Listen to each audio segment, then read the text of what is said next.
Mattis, and I'm the fitness supervisor at the Great Neck Rec Center. This month's workout is using mini bands. We have 4 different colors signifying 4 different thicknesses. The black is the thickest, so that's going to be the most resistance. Yellow is the thinnest, so that's going to be the least resistance. We're going to go over some lower body and upper body exercises today. These are a great tool if you're traveling and don't have access to a gym, if you're rehabbing an injury or just returning to exercise, or at the beginning of your workout to get your muscles ready for whatever the main part of your workout will be. Our first couple exercises are the bent knee linear walk and the bent knee lateral walk. So as you can see, the band is going to be around your ankles. First one, I'm going to be walking forward. I'm going to come down into a slight squat. A half or a quarter squat is fine. The lower you go, the more glute activation you're going to get. All 10 toes are facing forward. I'm going to take a step forward, bring the other foot up to meet it. I'm keeping resistance on the band at all times, keeping my core nice and tight. The lateral one, I'm going to turn sideways. Again, all 10 toes facing forward, coming down into that low squat, leading with one leg. That leg is doing most of the work, so just make sure that each leg gets a chance to lead. Our next exercise is called hip abductions. Again, the band is going to be around my ankles. One hand on the wall for support.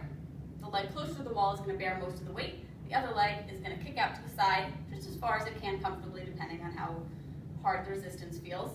All my toes are facing forward, not turned out to the side. Should feel it in the glute on this side and also on the quad on your stabilizing leg. Make sure that you do turn around and get both legs. Our next exercise is hip opener squats. So I'm going to come down, get my feet into my normal squat stance.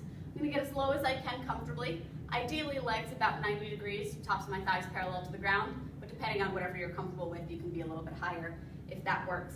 I'm going to alternate letting my knees bow in as the resistance of the band will want them to, and then driving my knees out to the side. My whole foot is going to stay flat.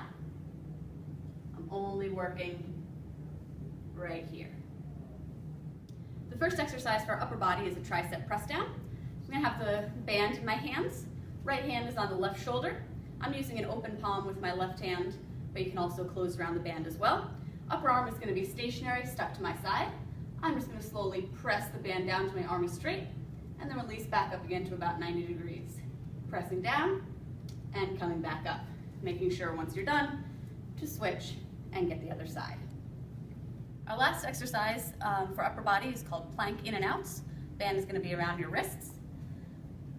Facing the wall, hands on the wall in like a push-up position. Taking one hand at a time, going to bring it out as far as it'll go, and then with control, bringing it back into the starting point. Other hand out and in, making sure that my core is nice and tight, my glutes are nice and tight, and really working those shoulders.